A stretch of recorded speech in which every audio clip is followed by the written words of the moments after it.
প্রশ্ন হচ্ছে যে এই ভাতাটা কিসের পারপাসে, অধিকার কি, টাকাটা আসবে কোত্থেকে, কিসের আধারে দিতে পারছেন উনি ভাতা, আর কতদিন দেবেন?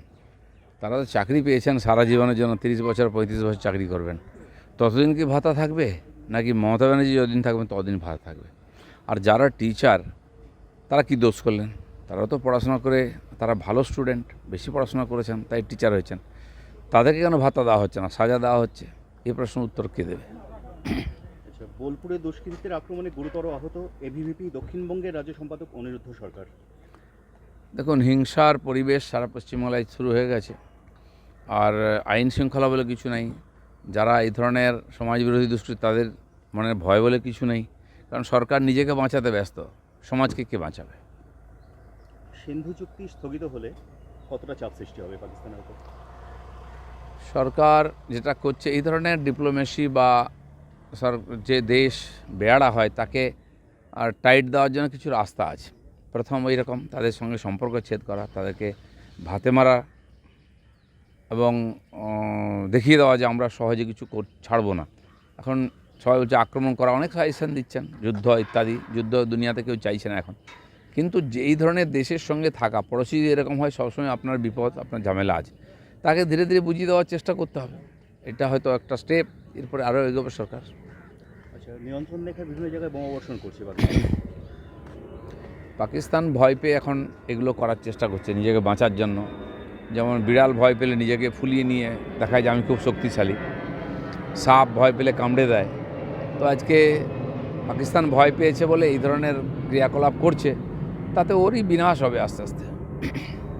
আচ্ছা, বানপুরে জমি মাফিয়াদের অন্তর্দ্বন্দ্বে গুলি চলেছে ভর দুপুরে। না, গুলি তো চারিদিকে চলছে, আর সবই টিএমসি ঝান্ডার তলায় বিভিন্ন গ্রুপ, মাফিয়া, গুন্ডা, তোলাবাজ, কাটমানিখোর। বীরভূমে দেখছি নিজেরা দুই গোষ্ঠীতে মারামারি, তাদের নেতাকে মানবো না, কে মানবে বলে বমবন্দুক। জেলায় জেলায় হচ্ছে, বার্নপুরও তার আলাদা নয়। আর এটাও তারা বুঝে গেছে যে সরকারও বেশি দিন নাই, আর সরকারের উপরে কারো কোনো কন্ট্রোলও নাই। কেন, যতটা পারো লুটে পুটে নাও, কামিয়ে নাও, যতদিন চলে তারপরে দেখা যাবে।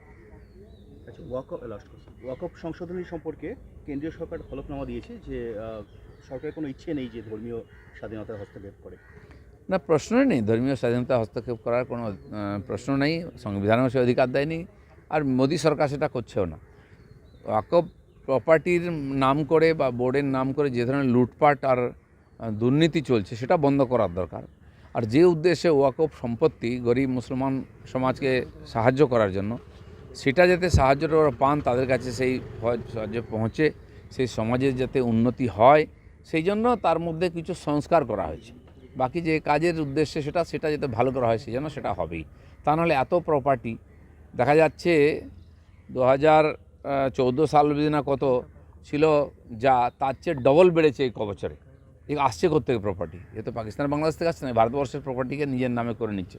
এটা খুবই অনৈতিক, এবং সমস্ত মুসলিম সমাজের নেতারা, কিছু রাজনৈতিক নেতা মিলে সেই প্রপার্টিকে ভোগ করছে, তার কোনো মা বাপ নেই। আজ এত প্রপার্টি, তার যে মানে ইনকাম হওয়া উচিত, তাতে বহু হসপিটাল, স্কুল, কলেজ বা টেকনিক্যাল ট্রেনিং সেন্টার করে মুসলমান সমাজকে শিক্ষিত করে স্বাবলম্বী করার যে রাস্তা, সেটা বন্ধ করে দিয়ে কেবল লুটপাট চলছে। সেটা বন্ধ করার জন্য কেন্দ্র সরকার বিল নিয়ে এসেছে।